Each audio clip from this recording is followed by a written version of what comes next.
Hello and welcome to my channel, Makincrafts. Today I'm going to be making a little flip out folder for my Christmas journal, and I'm going to be using Christmas Vibes by Ciao. And this is the creative pad, and it's the A4 size pad, and it comes with your embellishments and things that go along with the paper pack. I'm also going to be using a leftover strip from where we made the pages for our Christmas journal, and this little folder here was one I showed you in another video. So in that video, I was making these little flip out tag booklets or folders, whatever you call them. And this is the ones I made in the video. And so at the end of the video, I showed you the one we're making today. And I didn't show you how I made it because I thought that it was a mistake, but then I showed you in the end of the video that I really liked it. Well, the more I looked at it, I thought it'd be perfect for this journal.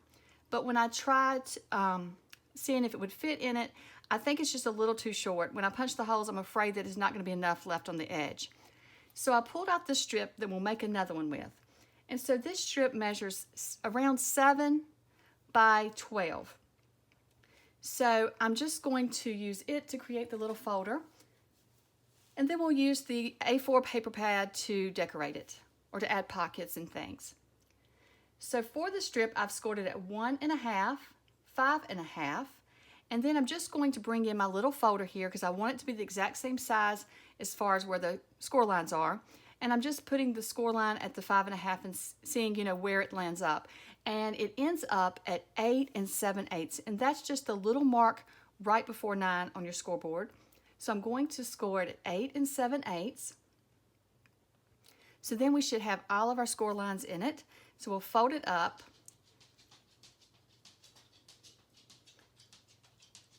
And so we'll fold it up on all of those score lines to create our little folder.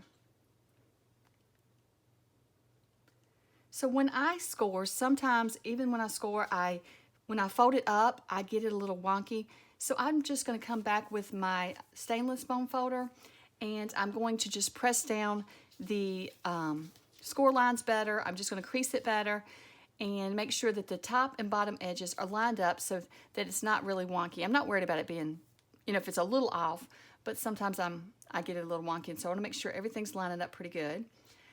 And so this little strip here is going to be our slanted pocket. So I'm just going to cut a little slant in it like I did with the other one, but I'm not going to measure. I'm just going to eyeball how much I want to cut off. And so we're just going to put it in our paper trimmer and just cut a little triangle off the edge. So what I'm doing is the last score line that we scored at 8 7/8, I'm putting that up against the edge here of my paper trimmer and then just angling it so that I can get a little slanted pocket. And I'll save this little triangle. Maybe I can use it as a pocket somewhere. So for this pocket, I'm just going to glue the bottom. So on the other one, I glued 2 sides. And so what it does, right here you can see, it glues the pocket shut, and so it's kind of limited what you can put in it. So I've decided I'm just going to glue the bottom of this one so it'll be easier to slide more things into the pocket. And I think it'll be easier to get things out of the pocket as well, since it's not a deep pocket that's, hard to reach down into. Sometimes when you make something and you go back to remake it, you'll find other ways that, work better. And so I love going back and coming up with new ideas for things I've already made. Now for this pocket, we're just going to do the same thing as we did before the other video. We are going to add glue to the top and bottom so that it is a little tuck spot. Now it's not going to be as much of a tuck spot because we are going to punch holes in this side. I've also gone through and cut out some pieces to decorate and to make pockets in this. So this is just a leftover strip from where we made our pages. And so I've just cut it down. And then this is one of the little cards that was in the A4 pack. So I cut the strip down just so it's a little bit larger than this little card. And so that way it frames out this little card. And so I'm just going to layer up the little card on top of the strip. And then this is going to be just a little tag pocket inside of this folder.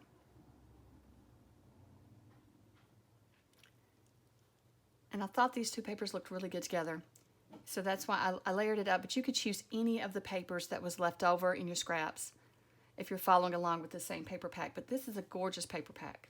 I have really enjoyed working with it. I always love Ciao Christmas papers, and I love a lot of Ciao paper. So here's our little pocket. And so this is just a little tag that was actually on one of the pages that I've been cutting some of the pieces out of, so I thought this would be a cute little tag to add to this pocket. And this A4 pack has a lot of little tags and little cards, so it's really easy to find something to add to these little pockets. And so I am inking everything with ground espresso, and I will link to that in the rubber buggy as well if they still have any in stock. I pulled out one of the journaling cards that's in the paper pack, but it's just a little too wide, so we'll have to find something that we can add there to fit in that little pocket. So let's go ahead and decorate the front of the cover. But first we need to go ahead and add our holes, punch our holes in the side. Now I thought that I put my guide that I was using to, my template that I was using to punch the holes in my pages, I thought that I had left it in my journal. But since I can't find it, I'm just going to use one of the pages to help me punch my holes, or as a guide to mark the holes. And so all I'm going to do is just hold this little folder up to the page, eyeball the center of the page, and then I'll just mark my holes. So here you can see I'm just going to eyeball it. It doesn't have to be perfect. I'm just looking on both ends to make sure that about the same amount is hanging off of both ends. And then I'll just flip it over and mark my circles.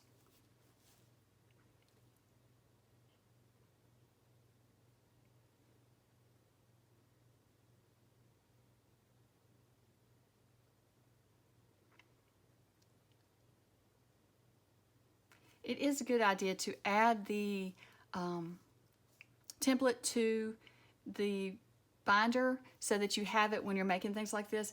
And I did finally find mine after the video. I found mine under a bunch of papers, so I did go ahead and add it to it. Until I finish adding pages and creating this journal, I want to be sure that I have it nearby so I can use it to punch the holes. It's a lot easier. So you can see here that it fits perfect in the journal. So now let's just go ahead and decorate the front of the folder. So this is another strip left over that I just cut down that was left over from where we made the pages, and then I cut out this little card from the A4 paper pad. And like I said, I'm just inking everything with ground espresso. I didn't ink the outside of the folder yet because I don't think it's really going to show up with this wood grain, but I did ink the inside.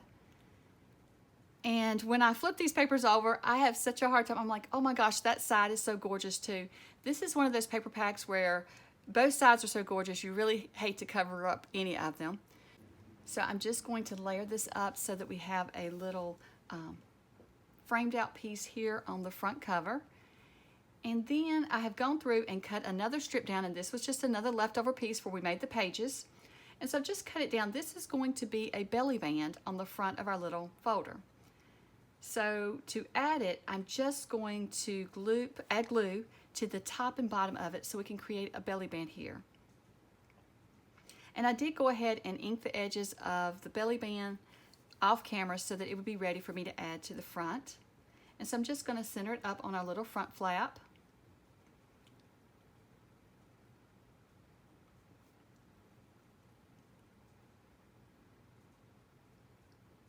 And then I've cut out just a little saying here.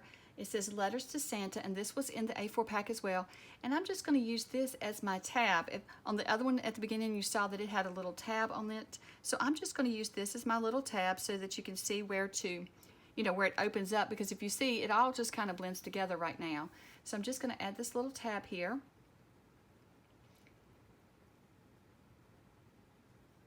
And then I'm trying to be mindful of where my decoration that we just made, that little framed out piece, where it's going to go on the front so that I don't cover it up when I add it. So you will see me move it over a little bit. When I press it down, I realize here that it's going to cover up the wording just a little, so I'm just going to press it over just a little bit.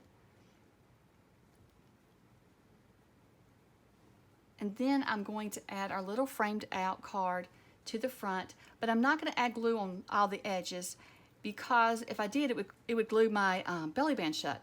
So you just want to be mindful of that and just add a little bit of glue so that you just glue it to the belly band and not, glue it to the entire cover, because then your belly band will not work. So once I add the glue and I press it down, I am going to show you that it still works as a belly band and that I didn't glue it down. And so be sure to check yours before it dries, because you can stop it from, you could clean up some little glue if you had it go over the edge too much. So I think that'll be a cute way to add more, either a picture or more cards to the front of it. So now I'm just going to find something to add to this pocket here. And so I think this little card from the A4 pack will be perfect. And I'm just going to add it to the pocket as well. But there's so many in this pack, it was hard to decide. So once I get through making the journal and I see what else left over, I can cut more of these out and add more to this pocket. This pocket can hold more than 2 little tags if I want it to. So then I'm just going to add this to my journal. I have to decide where I want it. And that's the great thing about this journal is I find a place for it, but if I decide I don't like it there, I can always move it around. But I think that it's going to stay in between these 2 tea dyed papers or coffee dyed papers. I can't remember which I used on these. And I think it's just going to stay right here in between them. And so I love how it fits in there, and I love how it looks in the journal. And see, by having our flap a little shorter, it's easy to open. So here is a journaling card that I cut out from the paper pack as well, and it would work great under the belly band here on the front, but also you could tuck it inside the pocket on the inside. So if you wanted to use on the front, you'll have to take it out to open the folder. And so here it tucks just perfectly inside. It's a little too wide for the slanted pocket, so I'll have to make something different for that. Well, I hope that you have enjoyed this tutorial, and I hope that I didn't go too fast. If you have any questions, just let me know below in the comments. I really do like how this looks in the journal, and I'm really enjoying playing with this journal. Well, thank you so much for watching, and I hope you have a wonderful day. Bye.